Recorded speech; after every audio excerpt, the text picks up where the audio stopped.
Howdy folks, a bit of an update. Haven't put anything up for a little while. It's been a interesting fortnight or so. We've had guests and sicknesses and public holidays and all sorts of stuff going on here, so haven't done a lot in here. Had breakdowns as well, that's right. Last time I spoke to you, I had started sandblasting the engine bay of the X8 and then the compressor died.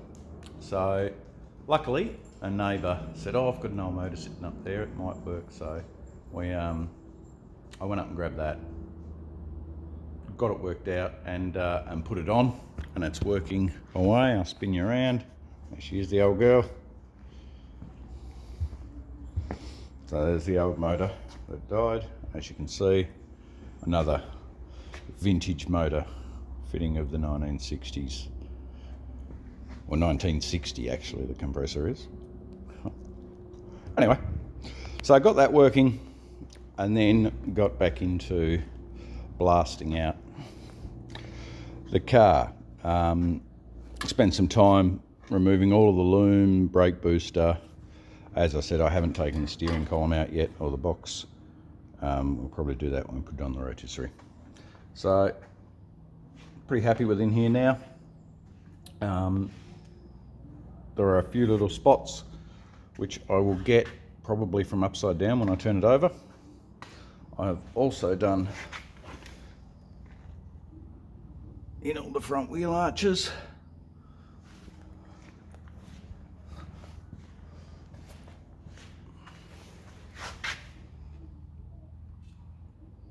So they're all nice and clean now.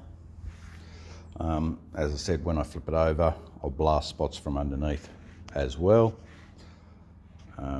Yeah, so did the other side, one of these, did that one a couple of weeks ago, then got the other side done, straightened up all through here. So as our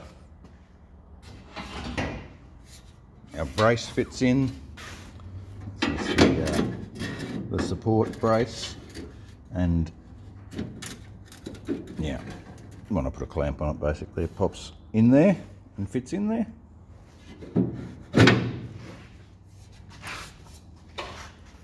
What else has been happening? Sorry, I'm waving the camera around as I'm putting everything up. So as well as that stopping, obviously now I need to do the tray floors for this. I'll take you over here. This is a piece of the original tray floor.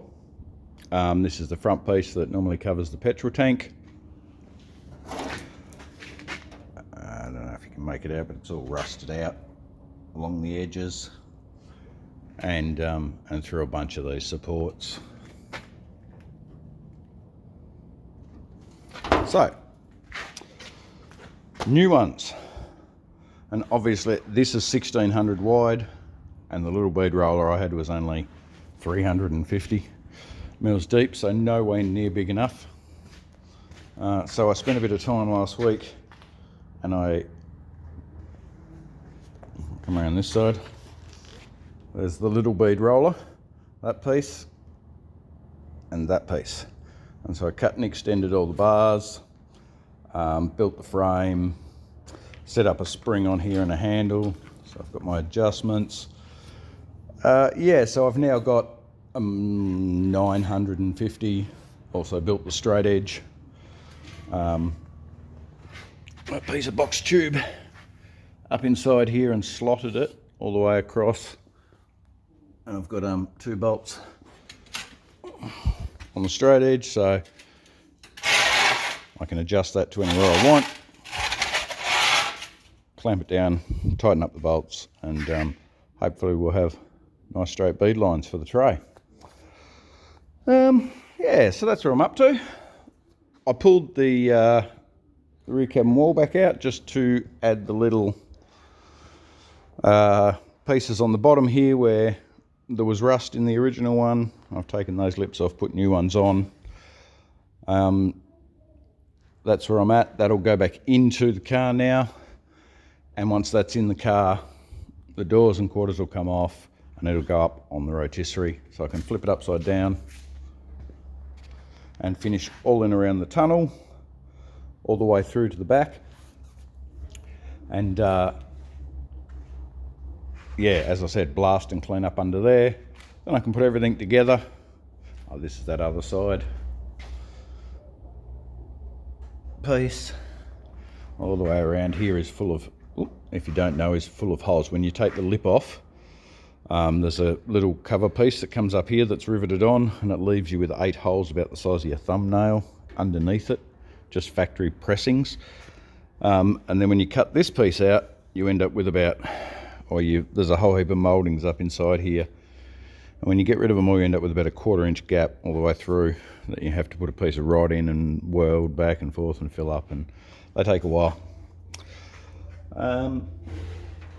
Yeah, so we're getting very close. Once that firewall goes in, as I said, flip it up, finish the tunnel off from underneath, and I'll speak to the owner. We may drop the suspension out and do all the bushes and bearings and rebuild the brakes, check the diff out and put it all back together. As I think I said in the previous video, this car is now just going back to being a street car for now. So we're staying with the original suspension, and it'll probably just get a small block, I don't know, a 302 or a 351 or something in to start with, and it'll be a road car. So at some point down the track he may choose to put all the big stuff in it. He's very tied up in his track racing at the moment, so the drag car will just have to wait a bit longer. But he still wants to finish it off and get it on the road, so that's what's going to happen. All right, folks, that's it for now. I'll get some more done and I'll catch up with you. Cheers.